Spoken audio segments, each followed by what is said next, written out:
What if Genshin Impact was not a gacha game? So this idea sprung up on me while I was playing The Legend of Zelda Tears of the Kingdom. That game has a lot of similarities to Genshin, yet it is not a gacha game. And it got me thinking, what if Genshin Impact was like this? What would the game be like if it was a full released game with no gacha elements? What are the pros and cons to this? This is what we will be exploring and discussing in this video, as a thought experiment you could say. Before we continue though, if you like Genshin Impact and enjoy this kind of content, please remember to hit that subscribe button and drop a like too.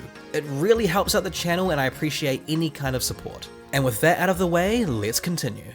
Now to imagine Genshin Impact without its gacha elements, we would have to rework specific aspects of the game for it to function. This means removing the majority of the game's gacha related content. No more character banners, no more battle pass, no more welcome, and no more resin. I'm sure everyone will be really happy with that. The in-game shop can stick around, but only for character skins, as this could be considered DLC. But in general, the gacha element of the gameplay will be removed. So how will this impact the game? What changes would be necessary in order to compensate for this? Let's start with the character building side of things. In order to build a character in Genshin, you need to farm multiple types of materials from various sources. Level experience, talent books, weapon experience, and ascension materials. Aside from ascension materials, we spend limited resin to gain these resources. If we remove the resin aspect of the game, how would we get everything we need?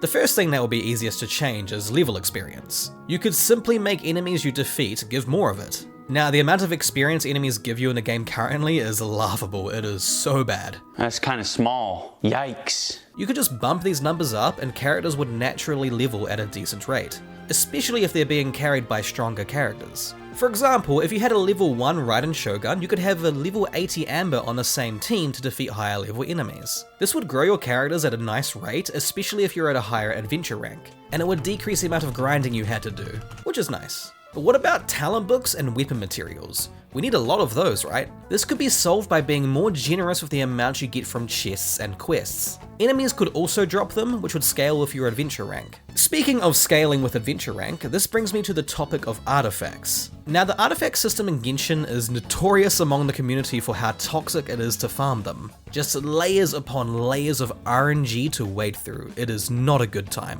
Naturally, this is a system placed in the game to keep people coming back to spend their resin, so it makes sense from a gacha standpoint. But what would it be like in a non-gacha game?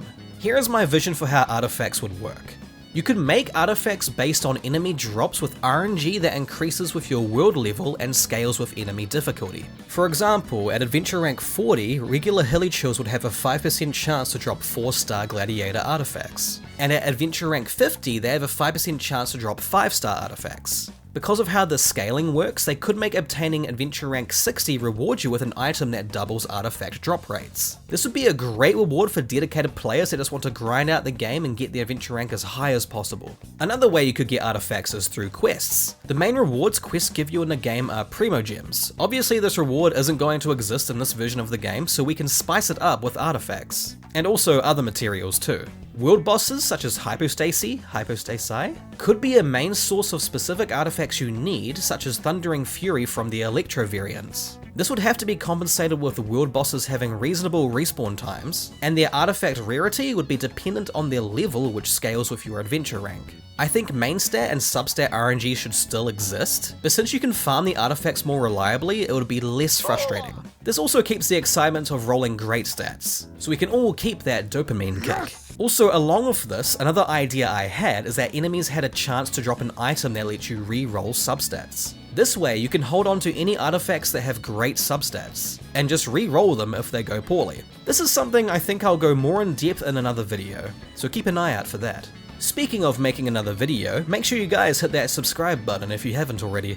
So the next thing I want to talk about is character banners. Because character banners are going to be removed, how are we going to get characters now? Now there's actually a very simple fix for this. Characters could be gained after completing their respective story quest, or character hangout if they're a 4-star. Now a lot of characters you would be getting quite late, but this could be worked around by giving players more freedom. For example, if you wanted to unlock Alhaitham right away, you could go straight to Sumeru and complete his story quest. There is some issues of these quests being locked behind the main story as they are tied lore-wise to those quests, but you can argue if Genshin was a full game, then these characters should be more accessible. Inazuma is the only outlier here since it is an isolated nation, and traveling to it is tied to the main story after Liyue. But this isn't really a huge deal since it's relatively early into the game anyways, and it also maintains the sense of world building. So sorry guys, you're just gonna have to wait to get your Raiden Shogun. Now another way you could unlock characters, especially earlier, is through content such as the Spiral Abyss. This could be a way to get characters earlier, but it would be more difficult to obtain. As for constellations, they could be removed entirely or gained via Spiral Abyss as well. Or maybe they could be obtained through more character quests if they become a thing. So you could complete Yoimiya's second story quest to obtain her C1. Now when it comes to weapons, since we won't be able to pull for weapons, they could be obtained via enemy drops, quests, domains, or my favorite method, crafting.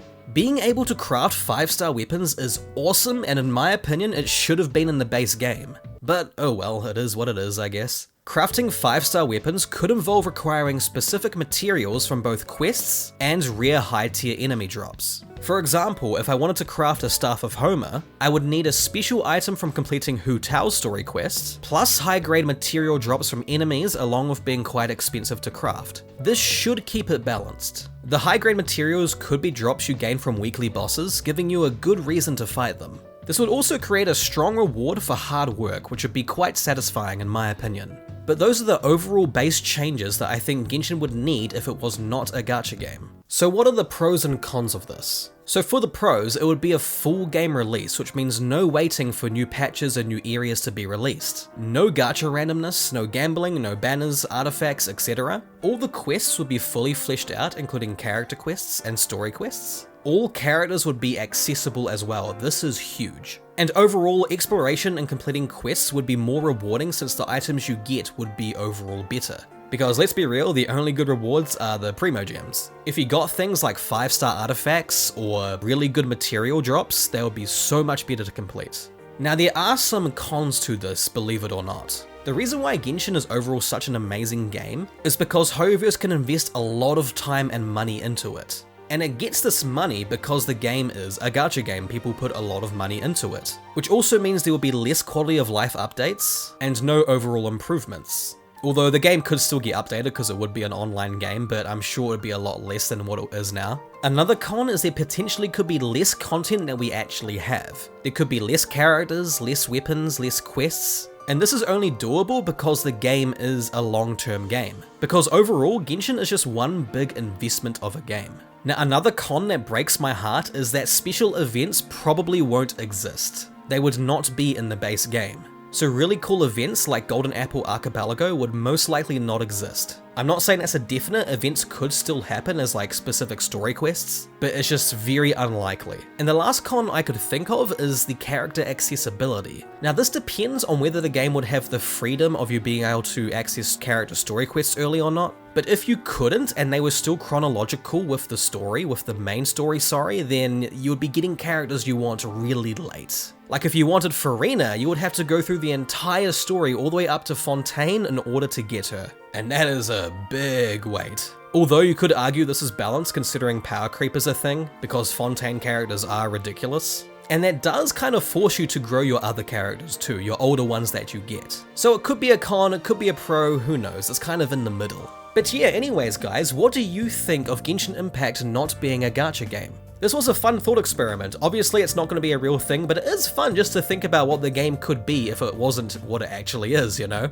Once again, if you guys really like this kind of content, I really like making thought experiment videos. I'll probably make one on artifacts after this. Do hit that subscribe button down below and drop a like if you enjoyed it too. Please do let me know what you guys think in the comments down below. I'm really curious to see what kind of changes you think the game would have. Anyways, thank you so much for watching, and as usual, I'll see you all in the next one.